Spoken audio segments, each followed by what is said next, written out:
ഞാൻ കരിയറിനെ തടി കാരണം ബാധിക്കുന്നുള്ള തോട്ടൊന്നും ആ സമയത്ത് പോയില്ല. ആ സമയത്ത് നമ്മളൊന്ന് മെലിയണം, ഒന്ന് ഹെൽത്തി ആവണം. പിന്നെ എനിക്ക് ഇപ്പോഴത്തെ ഒരു സ്റ്റാൻഡ് എനിക്ക് എപ്പോഴും ലൈറ്റ് ആയിട്ട് ഫീൽ ചെയ്യണം. ശരീരം നമുക്കൊരു ബാധ്യതയാവാൻ പാടില്ല.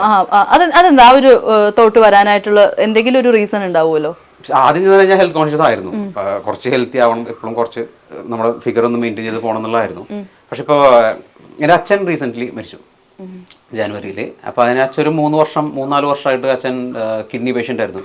CKD, ക്രോണിക് കിഡ്നി ഡിസീസ് ഉണ്ടായിരുന്നു.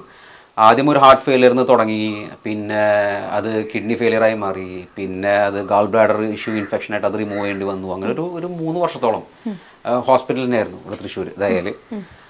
അപ്പോൾ ഈ സമയത്ത് ഞാൻ നിരന്തരം സംസാരിക്കുന്നത് ഈ ബൈസ്റ്റാൻഡേഴ്സിൻ്റെ അടുത്ത്. അച്ഛന് 1 വർഷത്തോളം ഡയാലിസിസ് ഉണ്ടായിരുന്നു, ആഴ്ചയിൽ 3 എണ്ണം വെച്ചിട്ട്.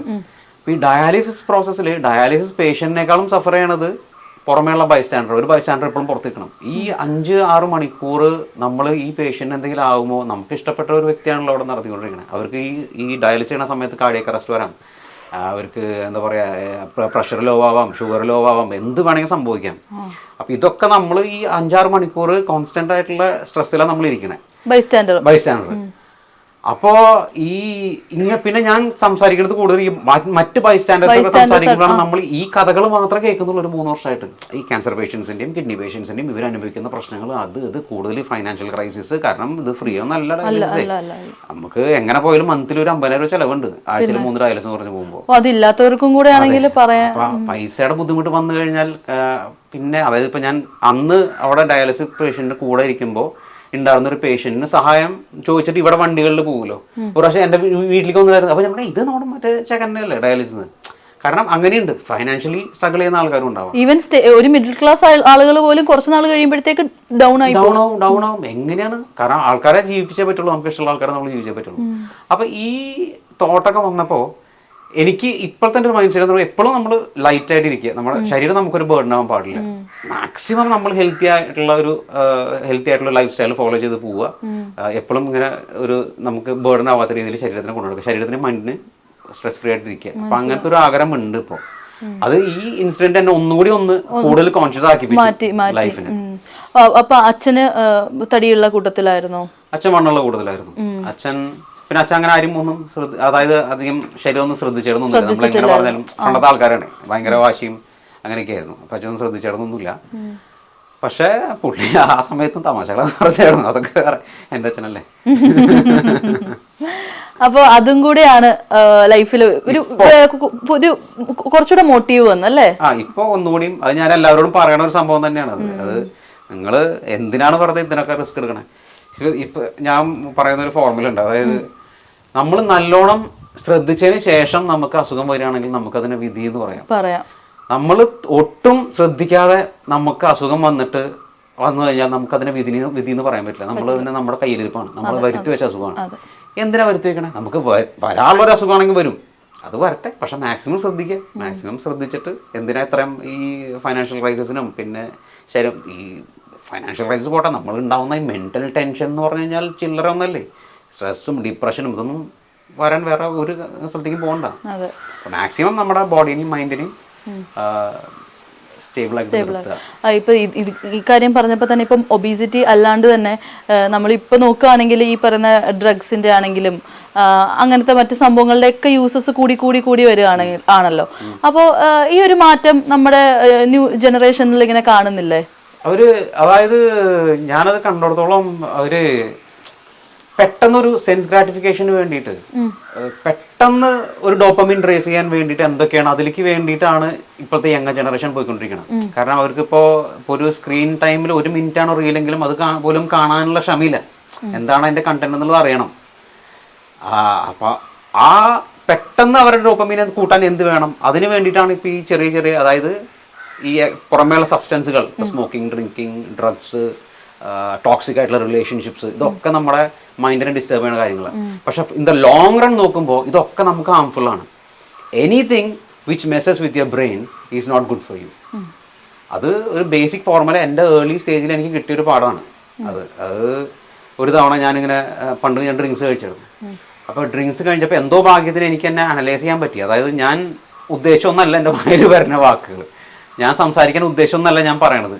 അന്ന് എനിക്ക് മനസ്സിലായി ഡൂയിങ് സംതിങ്, എന്തോ wrong റോങ് ആണ് സംഭവം. അപ്പൊ അതിന് ശേഷമാണ് ഞാൻ ഡ്രിങ്ക്സ് കംപ്ലീറ്റ് ആയിട്ട് നിർത്തിയതൊക്കെ.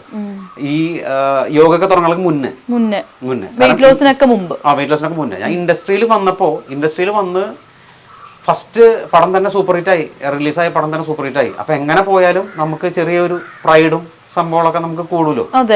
കയ്യില് പൈസ ഉണ്ട്, ഇഷ്ടംപോലെ ഓഫേഴ്സ് വരുന്നുണ്ട്.